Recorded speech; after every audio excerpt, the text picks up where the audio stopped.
Good morning everyone! So today, mabilisan lang na video tutorial on how to make a ribbon. Yung tawag dito. May nag-request lang po kasi nito na hindi ko mahindian. So eto na siya.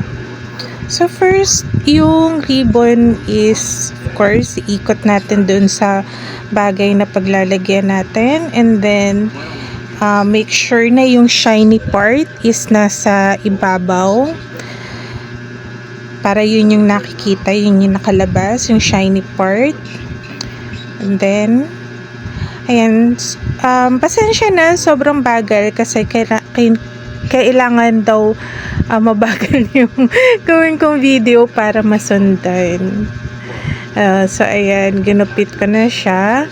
And then lagyan natin ng pressure sa pinaka-gitna. Ayan. So hinahawakan ko na siya sa pinaka-gitna para hindi mag-loose habang iniikot ko yung ribbon. So, ayan, iikot ko siya ng paganyan yung one side. Make sure yung shiny part ulit is yung nakalabas. And then, ayan, yung isang daliri ko dyan, yung middle finger ko is nasa, pa rin yan, yung sa pinaka point kung saan ko nilagyan ng pressure para hindi lumuwag. And then, ayan, hatakin lang natin siya.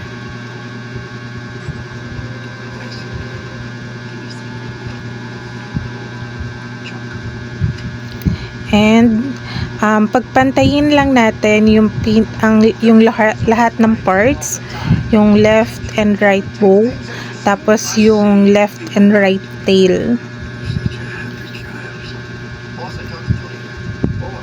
And kapag okay na sa atin, gupitin na natin siya. So, ayan, ganyan lang po kasimple gumawa ng bow. Yan yung simple na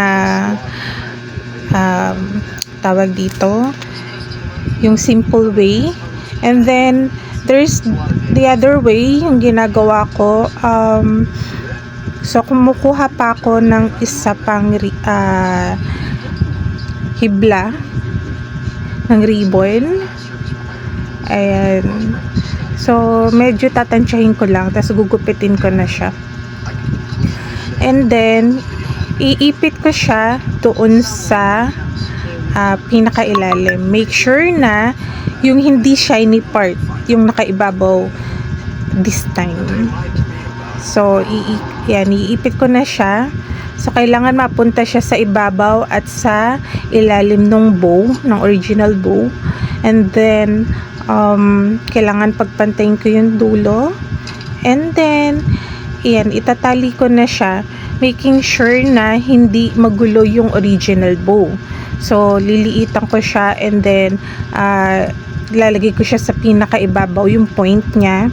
Point of cross niya is andun sa ibabaw ng original na bow. And then make sure na yung shiny part is naka pa rin, yun pa rin yung nakikita. So ayan, higpitan lang ulit, make another bow same as the first process na ginawa natin. And then hatakin lang ulit para humigpit and yung size is magkapare-parehas.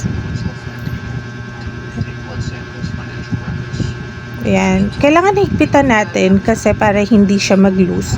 Para hindi matanggal agad. So, pag okay na, yan, gupitin na ulit natin. And, final touch na lang, i-flap nyo yung mga petals. Yan. So, okay na. Flap your ribbon. Thank you for watching. Bye!